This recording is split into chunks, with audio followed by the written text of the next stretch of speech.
Good morning. It is 7 o'clock in the morning. Especially beautiful day. It's going to be the hottest day of the year so far. 30 degrees here in Somerset is hot.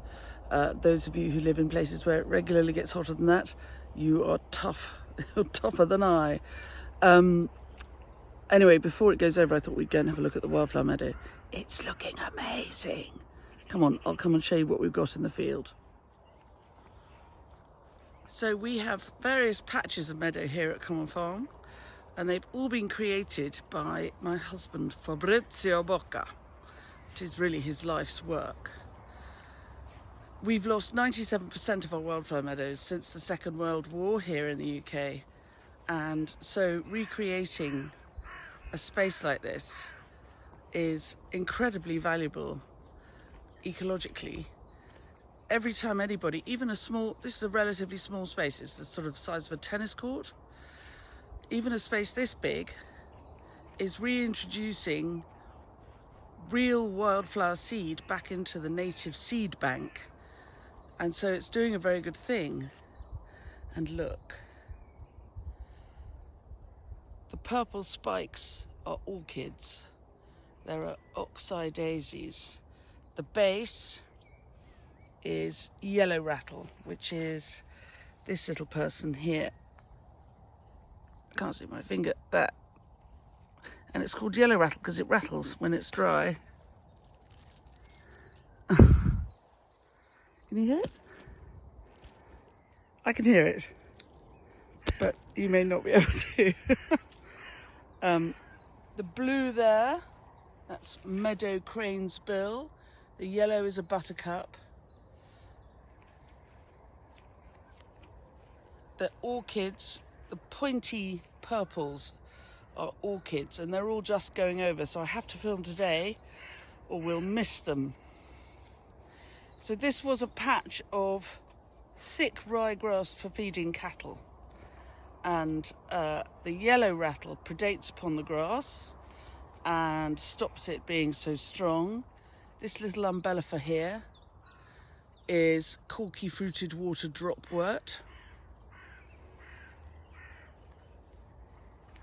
And it's quite early in the morning, so some of these people go to bed at night, but that little purple person there, they open up flat wide and look a bit like a perennial cornflower. There's the meadow crane's bill again. Look, it's a wild geranium. It's lovely, isn't it? And then over the top there is a rope. Not to keep the visitors off. The visitors are trusted, but to keep the 15-year-old boys when they are marauding. My son is 15. The lovely rusty colour that threads through here is wild sorrel, and soon there's a grass called bent. It's really very purple at the moment. It's good to see it at this time of day because otherwise it's hard to photograph because the colours are bleached out by the light. So it's really good to see it at this time of day, I have to say. And here comes, this is the grass called bent, which is a sort of purple colour here. This is it. And as it comes out, it makes a sort of lilac haze over the whole of the meadow. And then the hardheads, the knapweed, and the scabious, and I'm just walking down to where some scabious is out.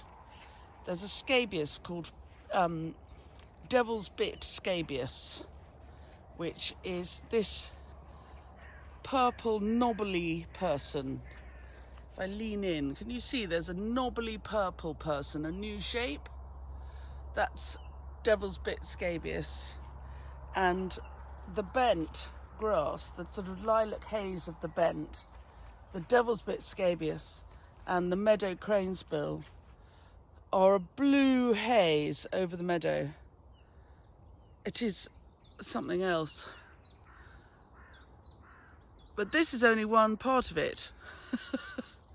I'll take you to see the pyramidal orchids.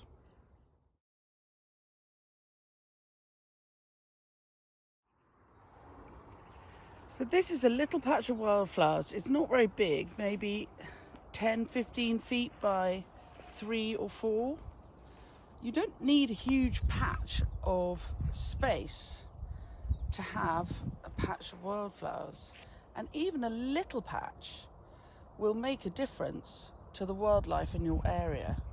So if you've got a little bit of room, the edge of a lawn, you can mow an edge to it so it looks meant, doesn't look untidy, and you can have a little patch of wildflowers. So these are ordinary orchids, but in between them, can you see the little purple spikes coming? Those are pyramidal orchids, and they come next. And they will be a mass of purple along here. This bank is a bit stony underneath. I think in the olden days there was a building under here that's fallen down a long time ago, but this makes it quite limey, very well drained, and quite dry. And the pyramidal orchids like that. There you go. Not quite Dixter, but we're working on it. It is though, I say it myself, not bad. There's a pond down here. This is the end of the garden. And there's a pond. Fabrizio keeps a path mown so we can all go and admire his wild patches. Where, look, that pink person, that's campion, that's pretty much over. There are oxeye daisies, buttercups, the end of the buttercups, and irises growing wild in the sward. And there's a pond at the bottom. For frogs, obviously. There we go.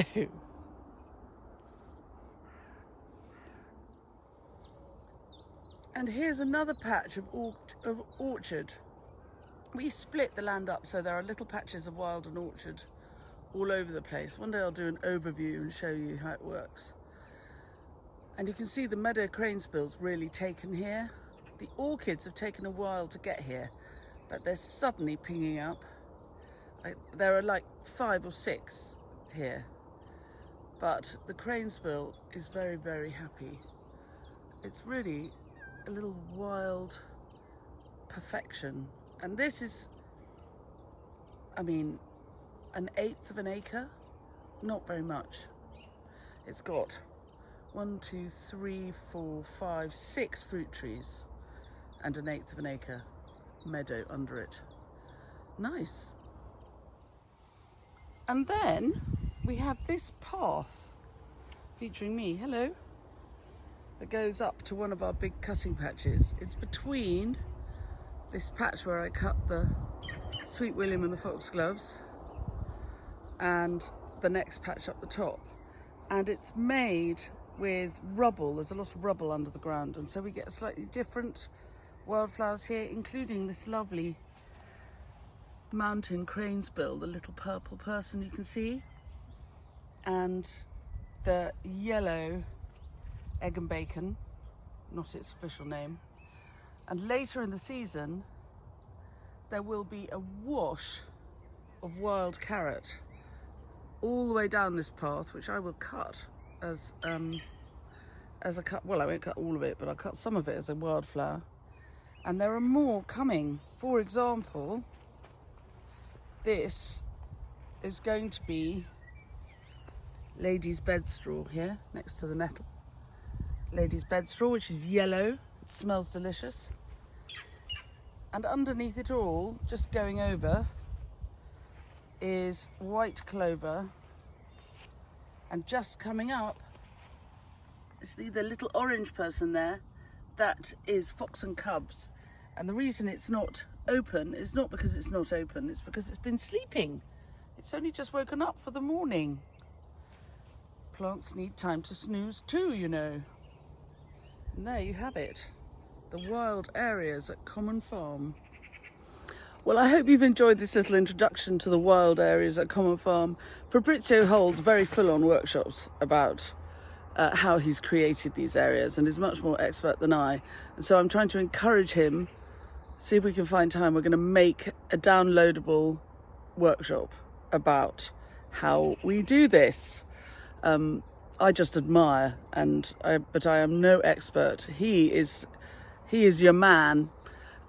So if I can persuade him, we'll try and make a video which people can download all around the world, because obviously not everybody can get here.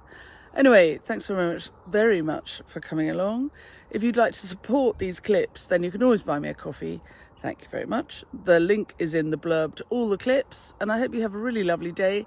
It's going to be the hottest day of the year here in England. So you'll probably find me under a stone on the north side of the house.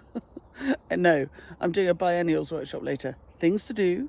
It's the middle of June. It's obviously time to plant next season's foxgloves. I'll see you later. Bye.